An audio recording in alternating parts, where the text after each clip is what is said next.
Hey guys, thanks. Welcome back to another edition of Designcast, and I am over the moon and stoked to have Lenny Dutton here, or AKA the Excited Educator. And so I am really, really happy to be talking with you. Lenny, thank you so much for having time to talk with me today. Our time zones are different, but thanks so much for being here.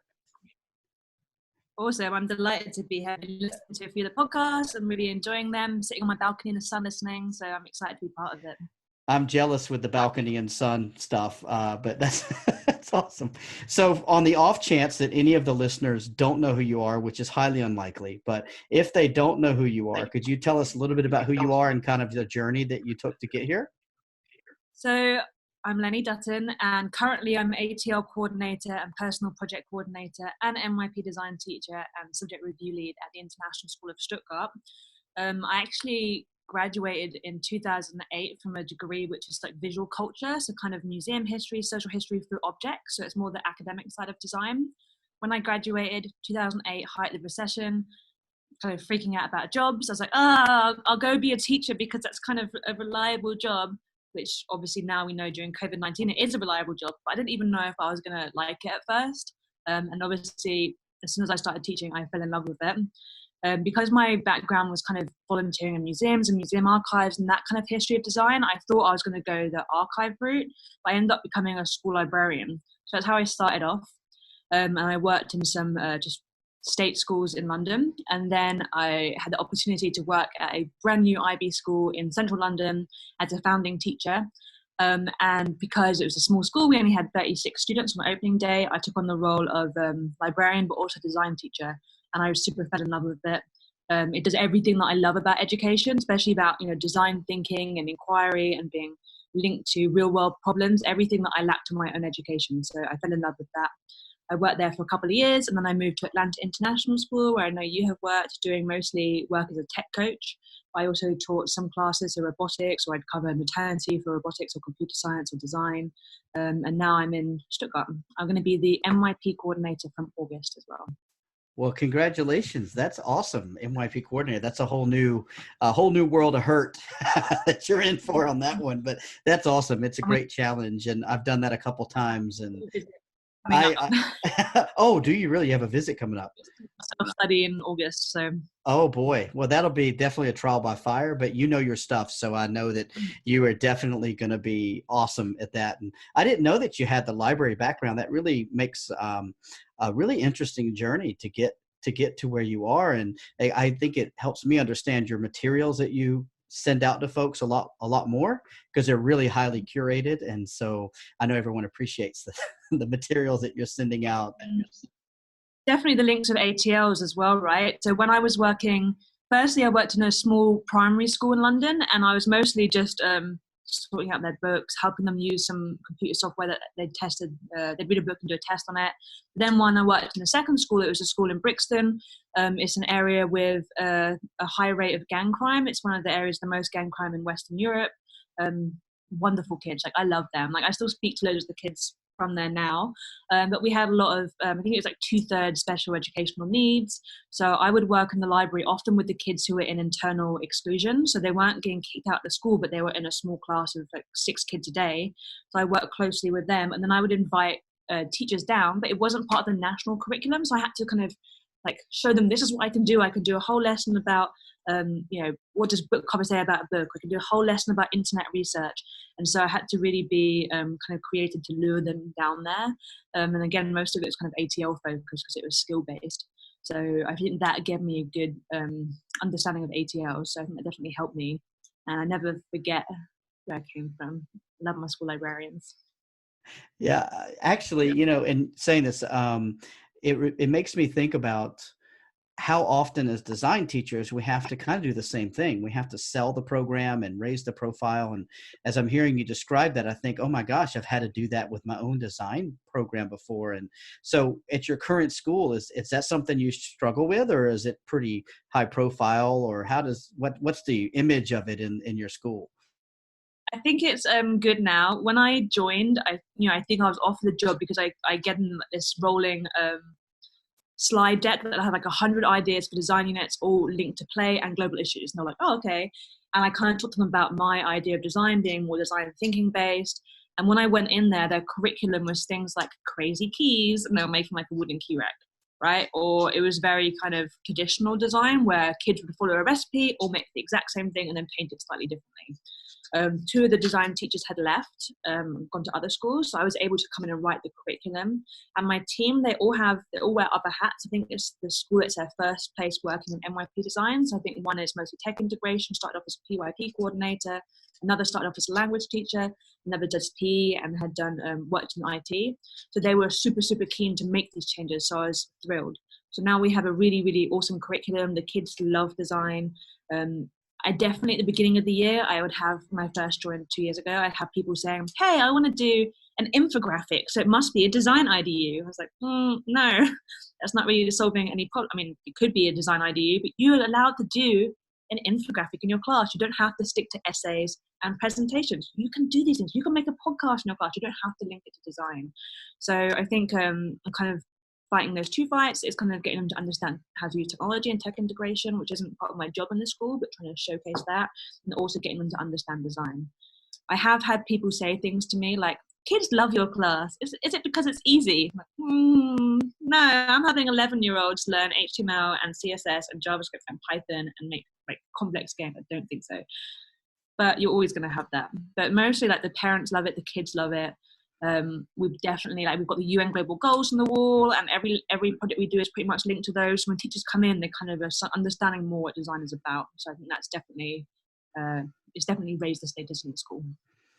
That is great to hear, and I know exactly what you're talking about with folks having a very different impression of what we do versus what the reality of it is. And so, it's great to hear that you guys have already turned that around. I'm sure that your experience as a librarian, having to pull people in and get them to see what you do, has helped, with your mindset of being able to change people's minds. And I want to shift gears just a little bit. That is so, I mean, we could talk all day about design. I really think we could, but you've organized something recently that I'm super interested to hear more about and kind of where that came from. And it's these IB Educator Zooms that you're doing during the COVID-19. And could you tell us a little bit about like where that idea came from and how it's kind of been organized and all that kind of stuff? So firstly, I was speaking to my students in grade 8. They're the only ones of my students who are not doing their normal unit now that we're off. I actually wrote a unit for them called COVID-19 Design Challenge. And the whole thing is they have to talk about a problem that they're having at home. Like, oh, I don't get to have any exercise. My parents are killing me. Like, I'm so frustrated. And then they have to design a solution.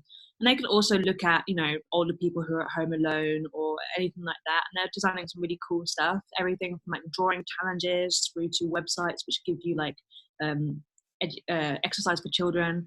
So that's really good. And then I started thinking about the problems that I'm having. And I was like, I feel like, everyone's talking about not being that social, but I feel like actually I have more time to socialize with my family on Zoom. All these people that live far away, we're having like date nights where we're playing Uno, my friends in America, etc.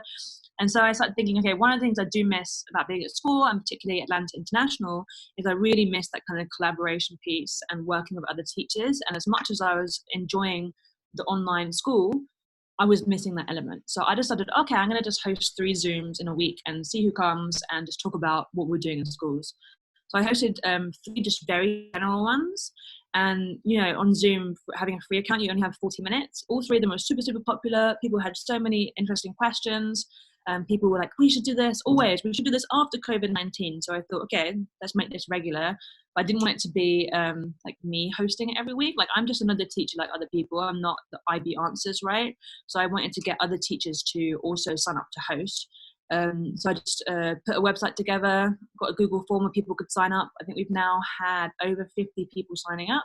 We've got PYP teachers, DP teachers, CP teachers, and they're doing everything from things about inquiry through to personal project. We have principals signing up. It's really, really good to see who's coming to these as well. Like one of the teachers just used the Padlet map at the beginning, and I think he had people like in Southern Africa, in America, in South America, in India, in Asia, in China. Asia, yeah.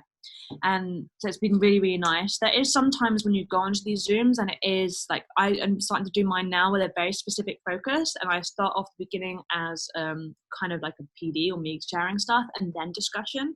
There is obviously, there's times where you're like, anyone have questions? And it's just silence, which sometimes you get in classes as well. That part is kind of hard. So sometimes having someone that I know in there, who I know will share stuff, gets the ball rolling. It's been great. Like lots of these teachers who are volunteering to do the Zooms, they've never done anything like this before. They've never even led PD. And so they're asking me loads of questions like, oh, what's, they're quite nervous. And they're so happy when they've done it. I think it's very rewarding for the host as well as the participants.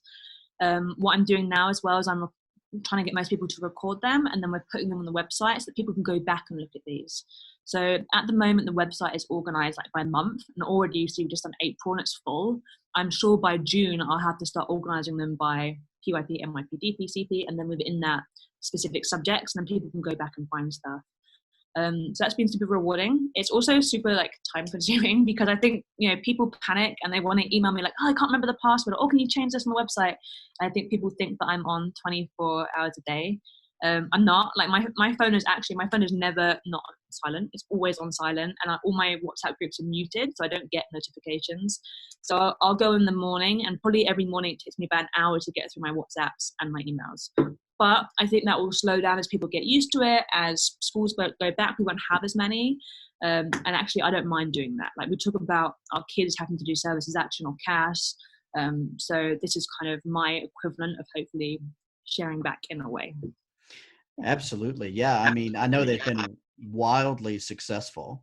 And I see it all over social media, and I see folks commenting, and I think it's been a really, really great opportunity for folks to have some free PD and just to have conversations and network. And I know that I myself have picked up doing more podcasts just because it's like I have a little bit more time and people are available and it's easier to connect with them. You hosted one of the IB Educator Zooms as well. And I think people were desperate. I think people really, really want to know more about design because there is that thing where they're like, oh, I did design at school and it was just woodwork. Or I did design at school and we just sewed a handbag. And so they want to have more opportunity to learn. So I'm very grateful that you hosted that session. It was my pleasure. And I thank you for giving me that opportunity. And there was a lot of follow-up questions that I was fielding as well, just from that one session.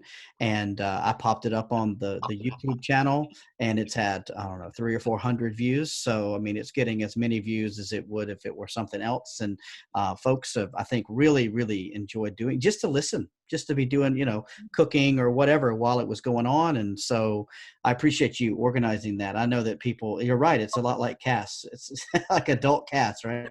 I also don't mind, like, sometimes when people don't contribute and you say, anyone got any questions? And people just sit there. And that's what they want to do. It's the same in school. Like, some people want to do one-on-one work with a digital coach or MYP coordinator. Some people want to just kind of read a newsletter. Some people want to do team teaching. Like, it's fine. It kind of makes me feel awkward when no one contributes because I'm quite awkward anyway. So I'm like, oh, okay, like we're just going to talk about X, Y, and Z. But yeah, I think it definitely is that. Like when I listen to podcasts, it's in the bath, or it's when I'm driving, or it's when I'm cooking, like you said. I think it's the same sort of experience. Yeah, I enjoyed doing it. I didn't feel very awkward because of the workshops I run with IB. There's a lot of times people will just sit there, and I'm okay with that because everybody learns differently. And some folks, I think, were there in the middle of the night or very early in the morning. And so I think for a lot of them, it was just the time thing too. And I did get some really good feedback, and I'm interested to read more of the comments because I couldn't even keep up with the chat. It was going so fast, but luckily with Zoom, it downloaded that chat so I can read through it later, which is nice. But yeah, I appreciate that. And go ahead. Sorry. So my comfort zone when I teach is definitely teaching like grades 6, 7, 8 because they are super responsive. I remember when I became a workshop leader and school visitor, the training we did was in Vegas in a casino, which I don't know how IB that is, but it was when we were having our training to become like school visitors, there was also normal PD going on. And so one of the activities they got us to do was walk around and watch some of the workshops. You went into the PYP one and it was like teachers cutting stuff out, glitter glue, like all over it. MYP a little bit more active, they're doing some crafts. DP just sitting there like staring at the person, and then it came to the one which was like heads of school and coordinators, and obviously they've got a million things to do, so just on their phone the whole time. I was like, oh god, like, can we just teach grade 6 forever, please? Yeah, so I like, for me, grade 6, 7, 8, and then maybe some of the older kids, like kind of 9, 10, when they're not only kind of not always responding so much, but they're kind of sullen looking, always isn't definitely my comfort zone. Even though sometimes I teach those kids and they look miserable and they're like, this is my favorite class. I'm like, what? Like, I know you can't read teenagers. They don't really, tweens even, and the ones who are super like excited in 6th or 7th grade, then you hear they don't like you. And you're like, wait a minute, you seem so excited. So yeah, rarely, but that happens on occasion. So thank you for that. And one thing I want to ask you about too was kind of leading on from that is it seems like you're all over the place with social media when it comes to creating content and sharing it. A lot of people, when they create content, they want to kind of hoard it a little bit, and keep it close and share a little bit here or there, or put it on Teachers Pay Teachers or whatever. That's their choice. But I just wanted to say, first off, thank you for creating such awesome content. And then, why do you feel that you need to create content? Is that the librarian in you, or what is that? Or just creating some cool stuff? Like, is that how you learn as well, or? So a couple of things. Like, firstly, I grew up really, really poor, living with my kind of crazy mom. Like, so for me, like, I have a job and I can pay my rent. Like, I don't need to make more money than that. I'm very content. Like, so me, I don't particularly want to sell those things. I'm like, we're always learning from looking at tutorials on YouTube or from reading articles. Like, I don't want to be someone who's selling that. It's kind of against what I want to do. Same with the Zooms. I don't want to have to do anything costing money. At some point, I might have to add some adverts on some, just because, like, already I can't send emails. I can't send calendar invites through Google because they think I'm spamming because I'm sending so many. So I had to get MailChimp. I have got the free MailChimp account at the moment, but maybe I'll have to get a paid one. But definitely I like giving that content for free. And secondly, like, everyone is making this content anyway, so why not just share it? I think some teachers are kind of, I don't think it's like, I'm going to keep it for myself, although there are those people who share on Teachers Pay Teachers. I think people are worried that they're like, what if I've made a mistake in my statement of inquiry? Or what if, like, and I'm like, I don't care. Like, when I look back 6 months ago at my blog entries, I'm like, oh God, that was awful. Like, as a teacher, we should always be improving, but you shouldn't be nervous to share something, even if you're worried, right? There's no perfect IB teacher or perfect teacher, right? Those teachers that think they're perfect and have nothing else to learn are probably not very good teachers. Whereas those teachers that want to keep improving, if you're going to keep improving, then you can't expect to have a perfect resource or a perfect lesson or a perfect activity. So why not share it? I like that it gets used a lot. Sometimes people say, thanks, this is great, I'm going to use it, and I never get any information back. So many people have used the COVID-19 one, and I would love to see like what the students come up with. But I'm happy to put stuff out there. Like, I get some emails sometimes like, is it okay if we use this? I'm like, yeah, you can use anything on my, you don't even have to credit me, as long as you don't say that you made it. Like, you don't have to credit me, just use it, right? You can edit it, download it, change it. So yeah, I'm always happy to do that. I originally started off, I had a blog called like The Most Beautiful Libraries in the World, and it was all about beautiful libraries. And then I did stuff like a shared library resources, because often, librarian might be just one librarian working in a school. And in the UK, librarians are not paid very well. Like, I was paid the same amount as the reprographics guy who did photocopying and was stoned all the time. I was like, oh, great. So it was also another advocacy thing for me. And then I started to do more tech stuff. So I was sharing tech integration or reviews of tech stuff. And then it moved on to more IB stuff, because I realized, okay, yes, I do love technology and I like using it, but the thing I like about it is enabling inquiry or enabling this. And so the IB is definitely the focus for me. Like, I would never work in a non-IB school. I would probably never work in a non-for-profit school. And so, like, now I'm kind of focusing on IB. I do some tech integration stuff that I throw out there as well, but I try and always put like, what ATL does this educational game link to? So having that as my thing. And also, like, I wish that more teachers were sharing, because imagine if like every teacher was sharing a resource I loved. Like, then you'd just have endless stuff. Obviously, you don't want to be a teacher who just downloads other people's stuff and uses that. You want to have your own input, but you can look at other people's resources and be inspired, or have it and say, this fits in my unit perfectly.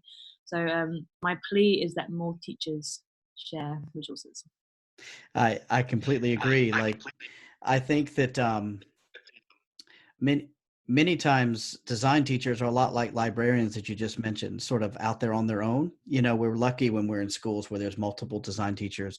Again, too, design teachers are often coming from other professions. That wasn't what they were trained to do. And so I think there's a sense of insecurity and lack of confidence sometimes. And so I think that's what stops a lot of people from sharing. And I agree with you. If I share something and someone uses it, I think the one thing I would just ask is for people to share with me what their students made, because I learned from that more than I would by just seeing what my own kids have made, or even how you've evolved the unit and adapted it, because there's standards all over the place and things like that. It would be really neat for folks to kind of give back that way. But yeah, I agree. I wish people just would keep sharing, and as long as it's good stuff, right? I remember when I worked in the first IB I worked in, and when I think I had my second interview, and the principal said to me, "It will take you a year to understand the IB." I was like, "Oh, okay." And he gave me that kind of freedom that you don't have to know everything straight away. Then I went to a librarian DP training, and we had to write down all the acronyms and all the IB isms, and that was so great. And then like this time that I was in this new school, it was the year before next chapter, and then we had our NYP visit the year of next chapter. So I rewrote all my units, and the units were pretty powerful. Like I look back, I'm like, oh, that's such a cool project. But I opened one yesterday that I made with my friend who's now middle school principal at Atlanta International. She's a great educator, and I was like, geez, we chose like 5 key concepts. Like I was looking at it, I was like, this is trash. Like the actual statement of inquiry part, I was like, this statement of inquiry is just about design and lit. It's not a statement of inquiry. So it is funny looking back and seeing how you grow. So yeah, I hope that no one takes the stuff I put online as like 100% perfect, because there's always changes that happen. Yeah, the evolution of a design teacher is something fun to watch for sure. To see kind of how your units grow, and I found that my units have become much more open-ended the more I've been doing it, and the more comfortable I am with it, and to the point where I now teach classes where I haven't even hinted towards what the outcome is going to be. So I like that. Definitely. I think that, if you go to a school that is very, very focused on we are making this one thing or making this other thing, then maybe the level of skill or the level of craftsmanship might be higher. But I think definitely having the open thing. So normally what I do with my unit is I'll do a criterion C tech skills early on, and I'll say, okay, we're going to learn Adobe Illustrator. You're going to do these tutorials, and then I'm going to do like a mini test, this open book test. So we do that, and then we go on to our unit, and I say, okay, you can use a little bit Illustrator, but you can use something else if you want. So, for example, I did a UN Global Goals challenge where they had to pick a UN Global Goal and then make a prototype. And most kids are steering towards using SketchUp or Fusion 360. And one kid was like, I want to use plastic bags. Go ahead, right? Or I've done a toy unit before where we've looked at toy design and how toys help people. And I had one kid making like a felt book that kids play with. I had another kid making a board game, another kid making a card game, other kids making wooden games. And I don't always think the skill level is going to be as high as if they were all learning exactly how to make a wooden car. But I think it's much better for ATLs. It's much better for their design thinking. It's much better for student motivation as well. I definitely think that is the way that design wants to go. From what I'm hearing from the IB, they are moving more towards like design thinking design. Yeah, that's the impression I get as well. So it's interesting that you say that. And I think too, we kind of shot ourselves in the foot with the way that the subject guide is written, because even though there's arrows all over the graphic, the people like to follow the sequence of the way the strands are written. And so I think it's great that you're front loading that material ahead of time, and I think that's one of the things folks don't feel they have the freedom to do. And so the more we say that, the better hopefully it will be for people, I think another problem with that is that it's a lot of work to get through those 2 strands, twice. So all the strands twice a year is crazy. Like if you look at some of the, say, Lang and Lit, and you're looking, one of them might be about author intention, one of them might be about doing proper citations, and one might be about using language. They can do that in a paragraph. It can be done at once. Whereas if you're looking at design, every single strand is a completely different activity, and they're big activities. Sometimes there is some kind of repeat there, I think, but mostly, it's a lot of work. do it well. Like I've seen schools where they're basically working on a draft of their summative. They just do a draft for each strand and then they make the summative, because it's so, I'm lucky I have my kids for 3 hours a week, but it's still a challenge. So I'm hoping that when they move through and change it, there will be some, like I would love them to have like a strand about research. Oh, for this research, you can do research plan with interviews, or you can do analyzing existing products. You can do what suits your product. Same with when you review the success of the product. Why not have the review of the success, which can include the impact, includes any changes you made and how that improved the success. There's no reason why we don't have to have so many strands that do so much different stuff. So I'll be looking forward to seeing when that comes out. Yeah, I'm anxious too, and I know that keeps kind of getting pushed back, and people keep asking, and it's hard. But I think it will eventually continue to evolve and adapt, and we'll crowdsource again, and keep using what people are saying. And I do think that it's better now than it was when it first came out in 2014, and I think it continues to evolve to get better.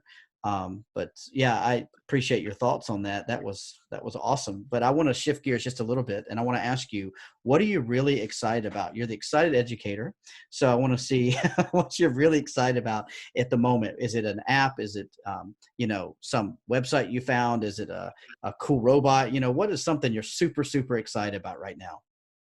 Something that you showed me, Parlay. Like after you showed it, when I watched the video, I was like, this is amazing. So I think it's going to be really good for TOK and DP teachers, because it's an app. I'll just say what it is in case people don't know. It's basically a website where you can upload content like an article or videos, and then your students can respond or do work. And then you can also set it so that students respond to each other, but you can give them prompts. So you can say, like, say for example, I had a thing about specifications and they were writing their specifications. I could have a prompt like, blank specification is not specific enough, or how will you test this specification? So I can get them to really give each other peer feedback, and it also gives you data which shows you who's responded to who, and I love it. So I recommend anyone just watching the Parlay. If you go to YouTube and type in Parlay ideas, I think it's like 8 minutes long, but every single thing I was like, yes when I watched it. So on Monday I have one class only, grade 8. We're starting our design specifications. I'm going to use that for them. So I'm super, super excited to use that.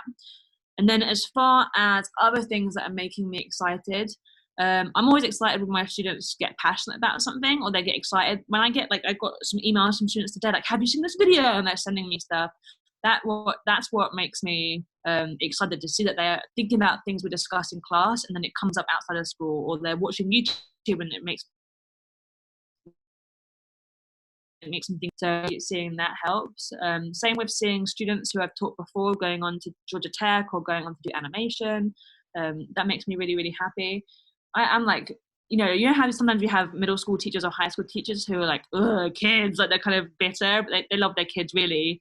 I'm like the opposite. I'm like, I love my kids. Like on the last day before we're on a week break now, I was like, okay guys, I'm gonna miss you. Like I felt quite emotional. Like that's what makes me love my job, right? There's a lot of paperwork, there's a lot of planning, there's a lot of grading. I hate it sometimes. It takes so long because I give so much feedback. It's like an hour per thing. We've got conferences with parents, which is sometimes pretty dry. But the thing that makes teachers like their job is how funny the kids are, how excited they are, the questions they ask. And so that's what really makes me very happy about my job. I'm trying to think if there's any more apps and tools. I think Parlay is definitely the one that's on my mind. I was so excited when I found that right when we went online, and it worked. I happened to be on the chat bot, and they was asking me, "Can you help me? Can you help me?" And then the guy who started the company, sent me a message, and I was like, and he's like, "No, this is really me," and he had to keep saying that, and I'm like, "Okay, whatever." And then I asked him, I said, "So this COVID thing is kicking off. Would you be able to, comp me the premium during the time?" And he's like, "Absolutely, your whole school can have it. Here's the code, whatever." And so and then from there they went public with that and tweeted it out and stuff. But I did it with my students. I really love the analytics. I love how it shows who contacts who and who comments on each other, and it's a really, really neat tool. And there's a neat live feature when you're in a classroom too, so that way kids, even who don't want to speak out, can actually type their responses in a roundtable type setting. So I'm excited about it too. I'm anxious to use it when we're back in a physical space with my students. I like how you said it's a bit like Flipgrid, in which they can respond to those videos. It's definitely something which I like, especially because something like Flipgrid or Parlay, as you're saying, like every kid participates, right? It's not where you're sitting up and one kid raises their hand and they share. Like every single kid responds. And so I like anything like that, like Kahoot or quizzes or any of those things, or Mentimeter, where every single kid is participating in some way. That makes me very, very happy. I've also been using Flipgrid a lot. I had used it previously in the past, but not as much as I would like. That's been really nice because sometimes I use Microsoft Teams, and Microsoft Teams I think was not ready for how many people would suddenly be using it. So it's quite laggy. So normally I just had their icons. I can't see them. I'm just talking to a bunch of like initials.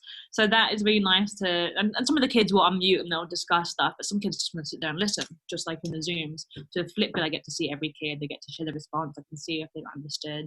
We also do fun things like I recorded a video of me. You've seen these silly videos of people like on a broomstick and it looks like they're flying. It's like a stop motion of them like jumping. I did one of those and said, okay, in the Easter holidays, you have to show me that you know some magic. And so many kids got involved. Or whenever it's a birthday, I do a birthday message and all the kids reply. So it's nice to keep that kind of social aspect as well, which we are not having so much when we're on lockdown. So I'll be interested to see like how Parlay, I think it's less social, but I'll be interested to see the kind of responses they give to each other on there. Yeah, and actually it's a really neat feature too. You can make each person anonymous, and it gives them famous philosophers Yes. and stuff, which are inventors and things. And so that way they don't actually know who they're responding to. They're actually responding to the post, which is kind of fun. Only you and I can see it as a teacher. So that's really nice. But I like that because then it kind of takes away the aspect of if there's any classroom politics or anything like that that could possibly tint the way that they actually respond. It's that part's good, but yeah, cool. There is one other tool I've used before, and I haven't used it for a while, and I don't think it's known so much. I don't know if you've heard of Boomwriter. So Boomwriter, I used it more when I was working in tech integration with the English department, but you could also use it for anything. What happens is you go in as a teacher and you can either write a first chapter or you can assign a first chapter, and there's all these really good kind of exciting first chapters of a book. Okay, and you could also do, there's a few other features as well. And what happens is the kids read it or you read it as a class, and then every single kid writes the second chapter. And then you click close, and then they have to read like 2 or 3 of the chapters of their classmates, anonymous as well, and they vote. And so it then calculates which one got the most votes, and that becomes the second chapter. And the class write the third chapter, fourth chapter, fifth chapter. And in between, you can just do that as like a casual thing where you're like, yep, tick. Or you can do it where they have to go back and improve or make feedback, or you can do words they have to use. And it has a few other features. It has one that you can do, which is a non-fiction one. So you could make them write like a guide to design. And there's also one called Boom, it's in Boomwriter as well. I think it's called Project Boom or something, where you give them a list of vocabulary and they write a one-off piece. So it could be you give them the vocabulary and they write anything they want, or it could be like, here's the vocabulary, I want you to write a design brief as if you were pitching this water bottle. And then every time they write one of the words, they get a point. And then again, as a class, you can vote on the best one. And the kids like it because they get points and they can customize their boomer, which is like a little cartoon character. I think that it hasn't been as successful for one thing.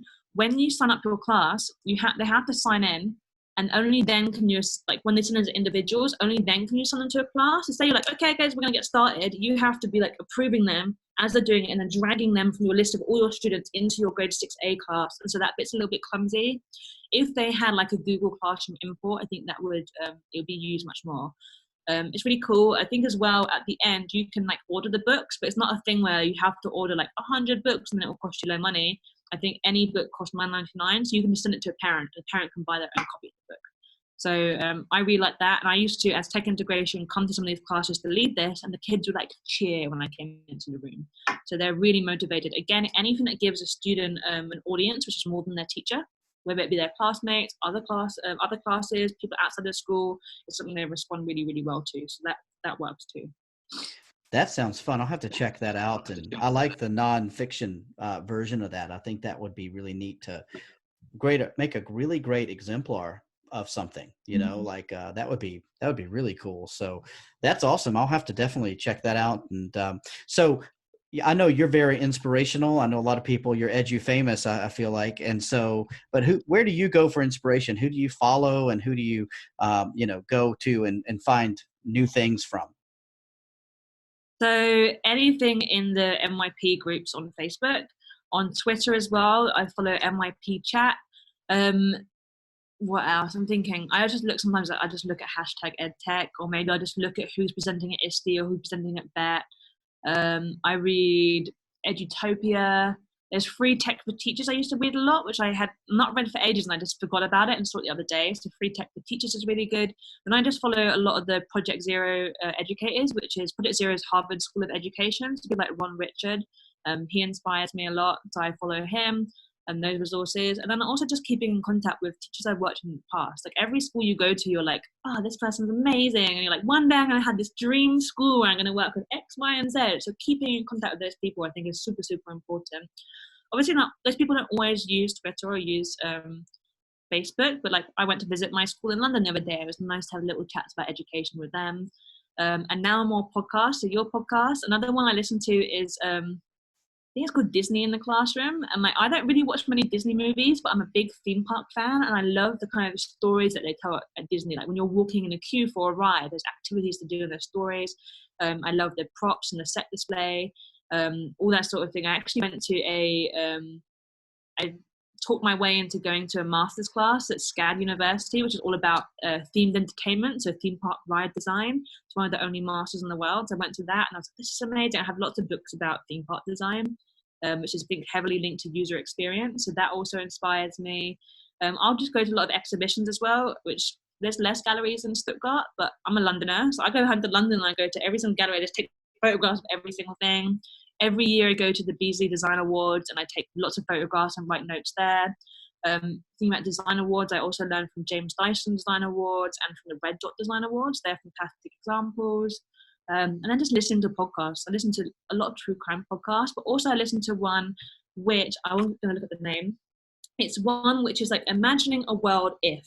So one of the ones is imagining a world if plastic was banned. And I was like, okay, I'll give this a go. And it's cool. Like it thinks about all the kind of social aspects that would happen. Like it talks about, oh, plastic was originally invented for things that they were originally using bone for. So it was originally actually the ethical product. And then the things that went wrong there. Or they're talking about they're developing these tattoos, which like say you're diabetic, they change color if your insulin's low. And so I was like, oh, that's pretty cool. But the whole episode was, okay, actually you're branding someone who's disabled. Or now what happens with face recognition cameras? They're going to start seeing this person's what thing, they're going to start branding, advertising medicine to them. It is called Flash Forward. And it's just every single thing I listened to. It's one of the few podcasts I'd listened to. And then straight afterwards, I'm like, oh, I have to go find this teacher and tell them. I have to go find this teacher and tell them. It's linked so much to TOK. It's just linked to, oh, I love it. So Flash Forward. I would say at the very beginning of each episode, it has like a cheesy acted out bit where they're pretending that they're in the future. And that bit's a little bit naff. But when they actually have the discussions, it's with university professors. And it's just like every single one, my mind is turning straight after I listen to it. So yeah, lots of different places I get inspiration from. That's so much for me. I'm going to have to go back and listen because you had so much there. That's awesome. It's hard for me to keep up, but I am going to go really slow and listen to all that and keep pausing it because those are awesome. I love those different awards as well. Yeah. Also Google Art and Culture. I swear, like, I sometimes don't want to open the tab because I'm like, I just want to spend hours just going down the rabbit hole and looking at these things. It's so cool. And they've really especially stepped up with this COVID-19 thing where they have activities on there. They're opening up more and more resources. Even like, and it's not just art. Like if you look on there, they have whole museum collections. You can look through historical moments. So it's all, primary sources. And so that really links actually heavily to my degree. I love it. Like I was looking at something about Indian craft the other day and I could have just spent like hours. My husband at one point he had this tab that every time you open a new tab it would show you a new part from Google Earth, and then when you opened it you could then like zoom in and you could look at stuff, and he had to remove it because he just wondered. And I think Google Arts and Culture is very similar for me, but definitely like when I had a homeroom, I don't have a homeroom now. In my last school we had 5 minutes together in the morning, and so often I would just open up Google Arts and Culture and you would just look at stuff on there. There's a really neat screensaver from Google where it's got live stats of what people are searching for. And so basically it's people's searches are popping up on your screen, and you can have it to where it tiles it in like a grid view. So you can have like 15 or 20 of them open at once. And it's really fascinating to see just in front of you the way that the analytics are flying across there and who's asking what questions. And it's not only in English, it's all over the world. So it's all these really cool things going on. So I use that as my screensaver because that's fun. I You love sent me the link to that. I'll have to do that. I'll have to remember what it's called because I can't remember at the moment what it's called, but it's super cool. And it's all in Google Colors. So all the backgrounds are exactly those 4 colors from Google. And yeah, it's really fun. Nice. And so I want to stop here and ask you, I know we alluded to this prior to going on air. If listeners want to get in touch with you, I want you to tell us about that. But also, did you have something you wanted to share with us, some top secret stuff? Yeah, so firstly, they can get in contact with me through excitededucator.com or Miss E. Dutton. My real name is Ellen, but no one calls me that. And I'm also married, so I don't know why I have Miss E. Dutton, but I do. Miss E. Dutton at gmail.com. And Twitter, I'm Lenny Dutton.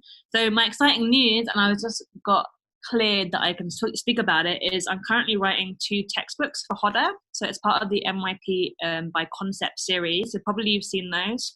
They're really cool textbooks. It's one of the few ones that I have actually liked for IB. I haven't seen many teachers use them where they give each kid one. Most teachers buy them and use them as like their inspiration.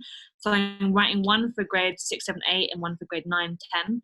I'm a quarter of the way through my writing. So I've done 6.5 chapters. They're each 12 chapters. So I'm super excited. I think they're actually on the Hodder website now, so you can see the front cover with my name on. So I'm pretty excited. I've been showing my kids all the time as well. Like they sent me like 2 different covers to pick from, so I've got my kids to tell me which one they like the best.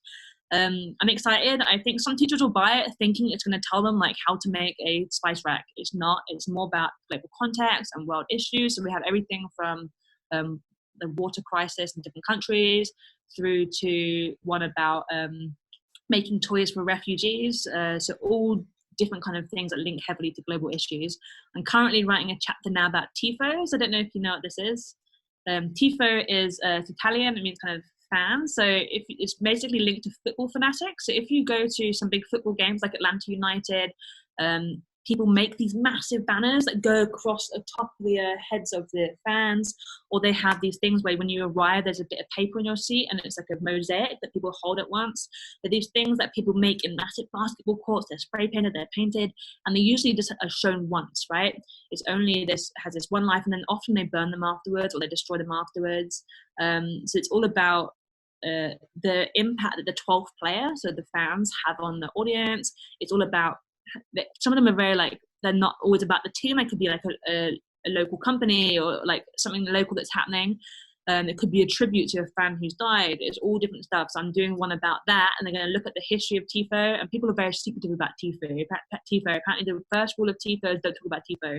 So I've had to find people who will talk to me about making them, and then I'm going to get the kids to in their school. The project is making one for your sports team or your robotics team or something like that. Probably one that you'll use more than once, but thinking about ways that they can create school spirit in their school and support team. So that's what I'm currently working on. Yeah, they're all different. So that sounds awesome. I'm excited to hear that. Yeah, so it's fun. Like it is that thing where I'm like, okay, I've got all these ideas, I've already got these resources, I kind of pen out what I want to do, and then sitting down, sometimes I just kind of stare at the screen. I'm like, I don't know how to start, or like, I'm like, I think I should take a nap now, or my dog needs a walk. Like, so as soon as I get started, it's great, and I'm like really into it. But it does take a long time. And unlike my things that I share on my blog, that I'm like, it doesn't matter if it's got spelling mistakes, I'm a little bit more scared about putting this into the world because people are going to pay for it, and people might be like expecting it to answer every single question they have about design. But I'm also excited because I think it will help teachers realize, oh, okay, actually design isn't just making stuff. It should be linked to solving real world problems. It should be linked to global issues, and hopefully it will inspire people with writing their own units. So yeah, I'm super excited about that. And I realized yesterday, I was talking to my mum. So my mum and my whole family are big football fans. Like even my great granddad played for England and was a big football player. He won the FA Cup as a player and a manager. It's called Jimmy Seed. You're very welcome to look him up. My mum is also a massive football fan. And so yesterday I was like, yeah, I've been trying to find people who talk to me about tifos for my book. And she was like, what book? Like, I didn't realize I hadn't even told my mum. So no, you're hearing it only a day after her. Wow. Yeah, I haven't anyone, High lots of priority. colleagues. Yeah, so I'm excited to be able to tell people about this. That is awesome. Congratulations. I am really excited for you. Could not have happened to a more wonderful person. And I know that it's going to be awesome. And it is a little nerve wracking to think you're putting something out there that people are going to have on their shelves for God knows how long, and that they're going to be using. And, but I will tell you that I think that everyone's appreciative of anything they can get, that they know people have really put their time into. And I'm sure that no one will ever question your genuity, your ingenuity, and how genuine you are towards that. So I'm sure that it's going to be. I'm really excited to see it when that comes out. That's going to be awesome. Thank you. Yeah, I think it comes out, I think February next year. So it's a little while. Yeah, that's the downside to those is that maybe they'll be available sooner in digital download or something versus the hardcover. But yeah, they make good books. Well, I do like them. it's also that thing where I'm saying earlier that when I write a blog post, I look back 6 months later, I'm like, nah. So, don't I think I give them my final chapters and everything edited in July and August for the 2 books. I don't want to get to August and look at something I wrote in January and be like, nah, that's crap. Like that's my other worry. But so far I'm really loving it. So I'm excited about it. You heard it here first, folks. So I'm sure that all 6 people who listen to the podcast are going to be super excited about this. But that's awesome, Lenny. Thank you so much for sharing that with us. And I appreciate you checking to make sure it was okay to share that with us and then also sharing it with us. But this has been awesome. Thank you so much for sharing. We could go all day long, but I know you have a whole day of work ahead of you. And I know that, it's a nerve-wracking thing to be in front of a computer all day. And so I'm going to give you some time away from that by saying this has been awesome, and it's been great to have you on, and I really appreciate you taking time to be here today. Yeah, thank you so much for having me.